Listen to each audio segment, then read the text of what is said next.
like God would say. And that word God said, I hope you know it's not God said it for him. Come out. Jesus. No. Life be. It slapped darkness. Darkness took off. There was a punch. Life be. That's what he said. And darkness left. And the Lord sat down. Darkness made room for light. And from that day, darkness keeps making room for light. You switch off this bulb, the light will go off. Switch them back on, you won't even know how the darkness left. Because the Spirit of God is the Almighty. He is the Almighty dimension of God. He that dwelleth in the secret place of who? Stand up, you are tall enough. Spread your arms over me like. She hadn't been back to Shiloh since she had the baby. She only came when she weaned him. I feel like I haven't forgotten. It's nothing. I tell you, it's not. That's how rich God is. He blesses him so. But how many of you know that God is good? They were Papa told everybody. Every time angels is amazing. They travel faster than light. An angel can go between me and London. 6,000 kilometers. So if you're not, how would you think that he's not omnipresent? You are feeling him as I'm feeling him, and you're feeling him as I'm feeling him. Within a second, he's touching us. That's why we think the devil is omnipresent. Because he's a spirit. As a spirit, he can move with movements that are amazing. But Paul deciphered the secret. He's only moving. He's not omnipresent. We are not unaware of his devices. What he has left is a movie trap beside you. When you break the corner, boom, hey, the devil is here. You two say, boom, the devil is here. So all of us think he's everywhere. He's not. It's his devices. That's why Jesus said, when they slap you, what do? Slap the other cheek. Because if he put a device here, he didn't put it here. You will soon know to blast him to between grow and not be wrong and the resurrected Christ.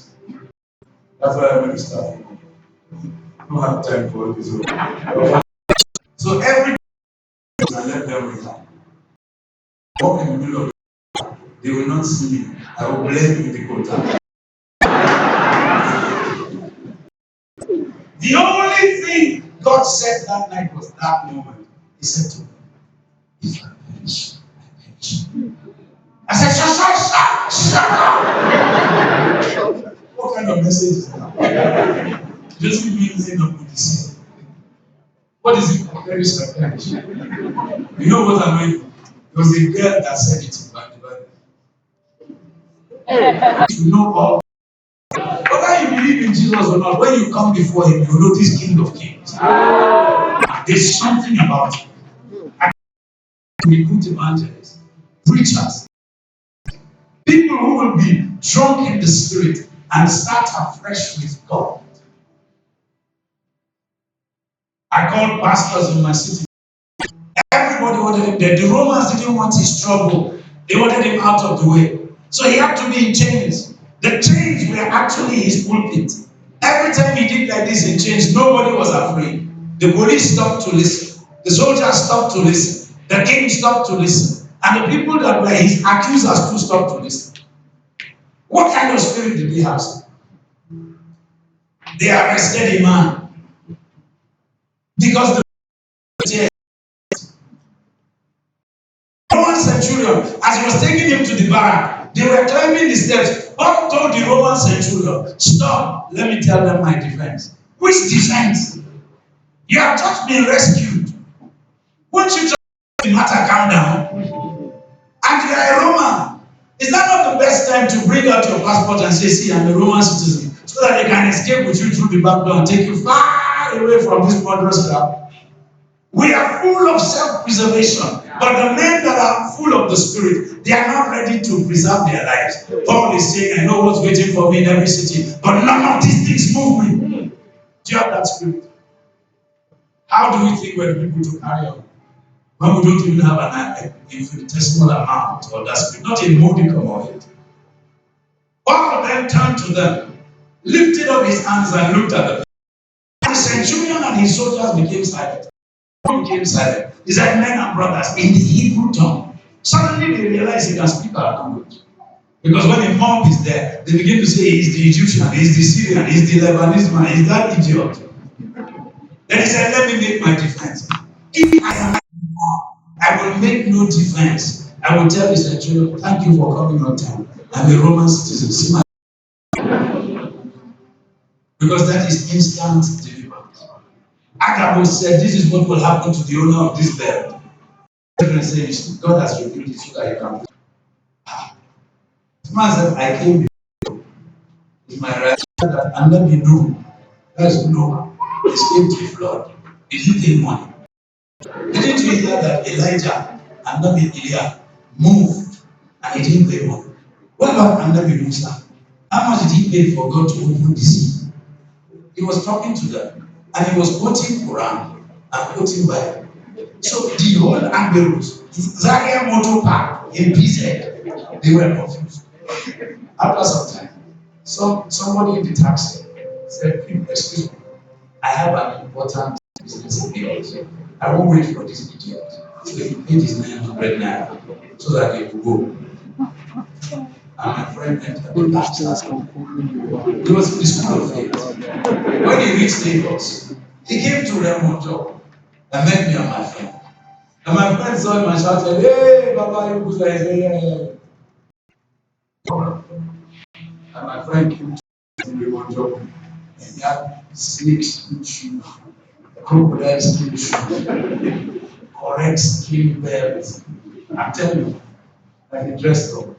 And then he went back to the motor, found another car in Yaba. That's how he returned to his area.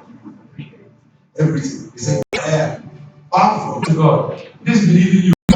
He said, what you gave me, you know, I got a job. And they just paid me my first £250 for 2 weeks. He had to meet Bartelt, but he had to have met Bartelt.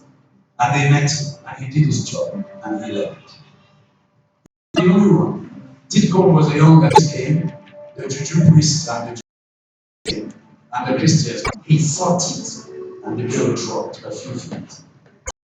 Alive. He said, we need for there's no power in his house again. It's your God we want. The whole city got saved. And you know when Jesus sent the Great Commission, you know what he said?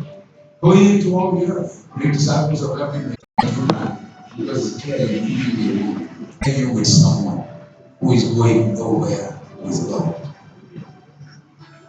When you wake up and you revive in the Lord, and it's time for you to go, that will be the weight that so easily besets you. There's nothing you can do about it. He said, in my life, I've traveled around the nations, and I have met families, and I've met women who will tell me, Pastor, it was me you were preaching about today. But see, some of them didn't marry because they counted the cost, and they realized that they needed to blaze for Jesus. What Moses saw stand up for? Moses saw a bush. It was burning, but the bush was not consumed. God was showing him a reflection of the life he wanted him to live. God was telling him, I'm calling you, and I'm going to burn you. You will live all your life for me. You will be the fuel I need for me to burn brighter. He says, but at the end of your life, your physical forces will not be abated. You will not degenerate in life. What Moses saw is what he became. On the last day he was to leave, the Lord said, mount up to Nebo, go to the peak of Pisgah, look out across the land which I'm going to give to my people. I swore to give them to Abraham. Moses climbed at 120 years old without a walking stick and without anybody helping him up the mountain. He went to the highest peak of Pisgah and looked with his physical eyes and saw as far as the mountains of Lebanon. He saw Naphtali, Gad, Asher. He saw Zebulun. He saw Judah. He saw where they would be. He drew the map and handed it over to Joshua. The Bible records that his physical forces were not abated. What he saw, he became. Today, there's a bush burning. If you are looking at it, don't get confused. Don't gawk at man, but understand what the Lord is saying to you. And He's taking you on a journey, and everything you see You will become it. In fact, you have become it. At seeing it. Now, what are you going to do with that fire? Some of you are on campus, and you walk around the campus very timid, as if you are the only ones that are scared. Rascals break every rule to go out and have fun. You don't have any fun with Jesus. Some campuses have been completely curtailed. In ABU, they arrest people for praying in the spirit. The security police, security guards, the same ABU I went to. We beat mobile police to a standstill. Then they brought soldiers from the army depot. We even captured their commander, locked him up in an unused toilet, and then the police, security guard will arrest you. Christians are begging for where to hold fellowship.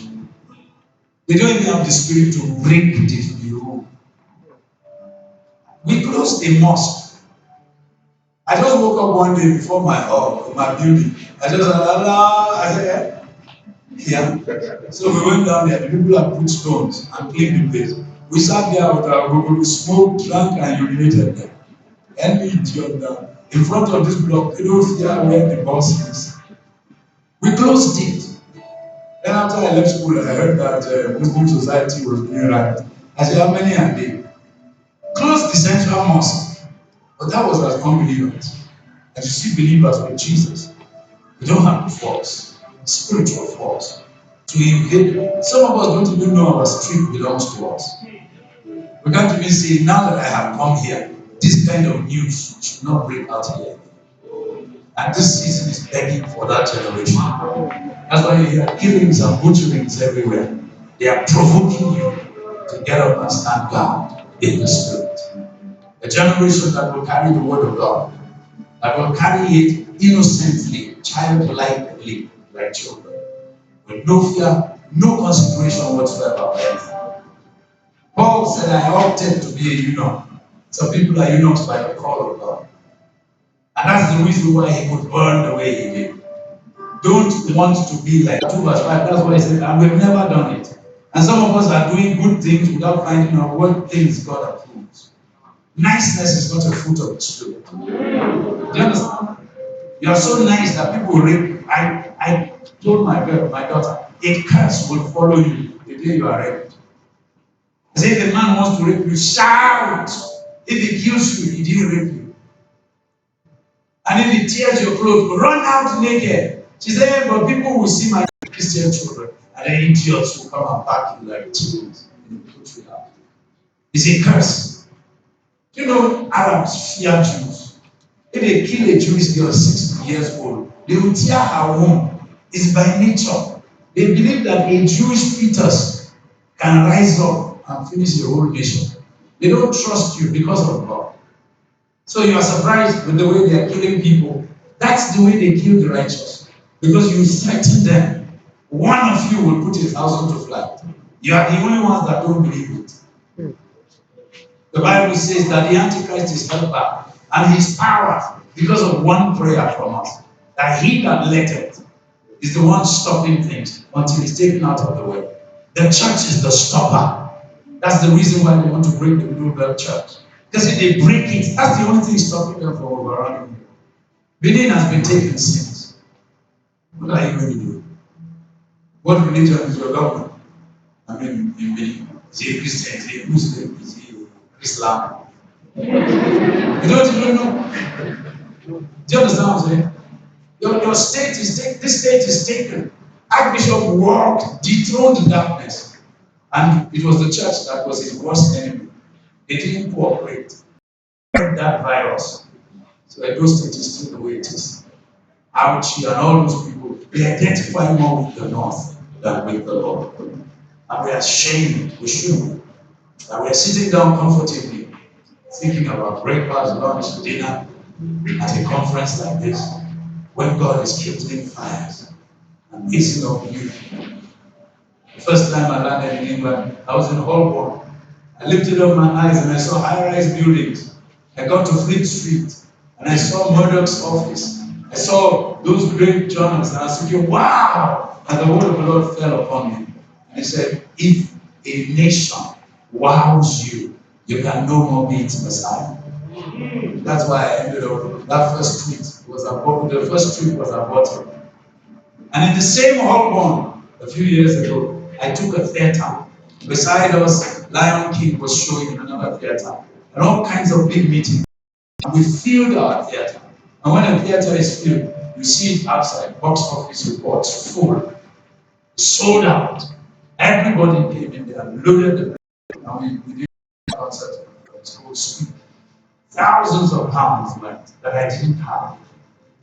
I just got in there and the Lord said, do this. Same spot that discombobulated me years ago now became subdued. I spoke there very openly. When I picked up homosexuality, they reported me. The very next day, police called. We want you to come for a meeting with the owners of the theater. They said, you were spreading homophobia. I was talking to my family because you would have seen me.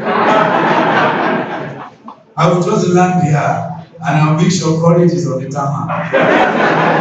So that you will know there are men of God and there are men of God.